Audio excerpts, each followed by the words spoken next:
Hello అండి, welcome back to Shravani home cooking. ఇవాల్టి special బీరకాయ కర్రీ.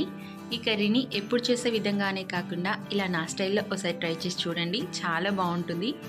చాలా సింపుల్ ప్రాసెస్తోనే ఈ రెసిపీని ప్రిపేర్ చేసుకోవచ్చు.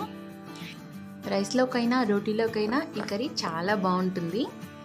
మంచి టేస్టీతో ఈ కర్రీ ఎలా ప్రిపేర్ చేసుకోవాలనేది ఈ వీడియోలో చూసేయండి. దీనికోసం ఫస్ట్ స్టవ్ ఆన్ చేసి ఒక కడాయి పెట్టాలి. ఇందులోకి 2 టేబుల్ స్పూన్ వరకు పల్లీలను వేస్తున్నాను. ఇందులోనే 1 టేబుల్ స్పూన్ వరకు నువ్వులను కూడా యాడ్ చేస్తున్నాను. ఎండు కొబ్బరిని కూడా కొద్దిగా వేస్తున్నాను. ఇందులోకి 7 నుంచి 8 వెల్లుల్లిపాయలని కూడా యాడ్ చేసుకొని 2 ఎండుమిర్చిలను కూడా వేసుకొని 2 టేబుల్ స్పూన్ వరకు ధనియాలను కూడా వేస్తున్నాను. ఇలా వేసుకొని ఒకసారి మొత్తాన్ని కూడా కలిపేసుకోవాలి. 30 సెకండ్స్ వేయించిన తర్వాత ఇందులోకి 1 టేబుల్ స్పూన్ వరకు జీలకర్రను కూడా వేసుకోవాలి. వీటిని కలుపుతూ 10 to 20 సెకండ్స్ పాటు ఫ్రై చేసుకోవాలి. ఫ్రై చేసుకున్న తర్వాత ఒక మిక్సీ జార్ తీసుకొని అందులోకి యాడ్ చేసుకోవాలి. ఇవి కాస్త చల్లారే వరకు స్టవ్ ఆన్ చేసి ఒక కడాయి పెట్టి 2 or 3 టేబుల్ స్పూన్ వరకు ఆయిల్ని వేసుకోవాలి. ఇందులోకి తాలింపు గింజల్ని, ఆవాలు, జీలకర్రను కూడా వేసుకొని కరివేపాకుని కూడా యాడ్ చేస్తున్నాను. ఇందులోకి ఒక మీడియం సైజ్ ఆనియన్ని చిన్నగా సన్నగా కట్ చేసి వేస్తున్నాను. ఈ ఆనియన్ మొత్తాన్ని కూడా ఒకసారి కలిపేసుకోవాలి. ఈ విధంగా కలిపేసుకున్న తర్వాత నేను బీరకాయ కర్రీ కోసం 200 గ్రామ్స్ వరకు బీరకాయలు కట్ చేసి తీసుకున్నాను. ఇప్పుడు ఈ బీరకాయ మొత్తాన్ని కూడా యాడ్ చేసుకొని ఈ మొత్తాన్ని కూడా కలిపేసుకోవాలి. ఇలా కలిపేసుకొని మూత పెట్టి ఒక 2 మినిట్స్ పాటు కుక్ అవ్వనివ్వాలి. 2 మినిట్స్ తర్వాత ఒక టమాటాని కూడా చిన్నగా సన్నగా కట్ చేసి వేసుకోవాలి. ఇప్పుడు ఈ మొత్తాన్ని కూడా ఒకసారి కలిపేసుకోవాలి. ఇలా కలిపేసుకున్న తర్వాత ఇందులోకి రుచికి తగ్గంత ఉప్పుని కూడా వేసుకొని ఇందులోనే 1/2 టేబుల్ స్పూన్ కంటే తక్కువ పసుపుని కూడా వేసుకోవాలి.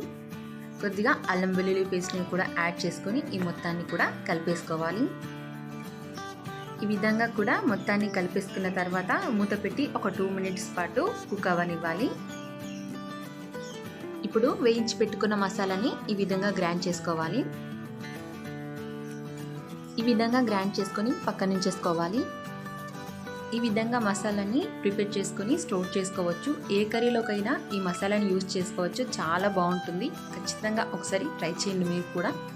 ఇప్పుడు మూత తీసి ఒకసారి మొత్తాన్ని కూడా కలిపేసుకోవాలి.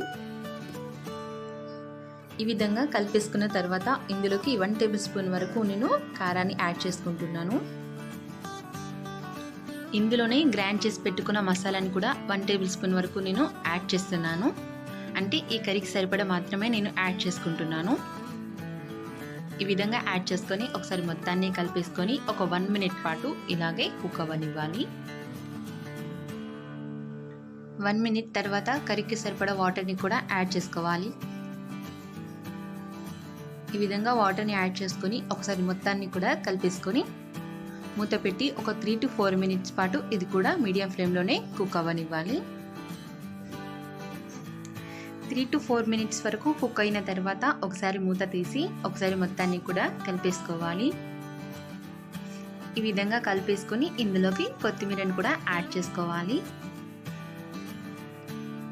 కొత్తిమీరను యాడ్ చేసుకొని ఒకసారి మొత్తాన్ని కలిపేసి స్టవ్ ఆఫ్ చేసుకొని సర్వ్ చేసుకోవడమే. చాలా టేస్టీగా ఉండే సింపుల్ ప్రాసెస్తో బీరకాయ కర్రీని మీరు కూడా ఇలా ట్రై చేసి చూడండి, చాలా బాగుంటుంది. ఖచ్చితంగా ఒకసారి ట్రై చేసి ఎలా వచ్చిందనేది కామెంట్ రూపంలో తెలియచేయండి. మీకు ఈ వీడియో నచ్చినట్లయితే లైక్ చేయండి, కామెంట్ చేయండి, సబ్స్క్రైబ్ చేసుకోవడం మర్చిపోకండి. ఇలాంటి హెల్తీ అండ్ టేస్టీ రెసిపీస్ కోసం మా ఛానల్ని ఫాలో అవుతూ ఉండండి.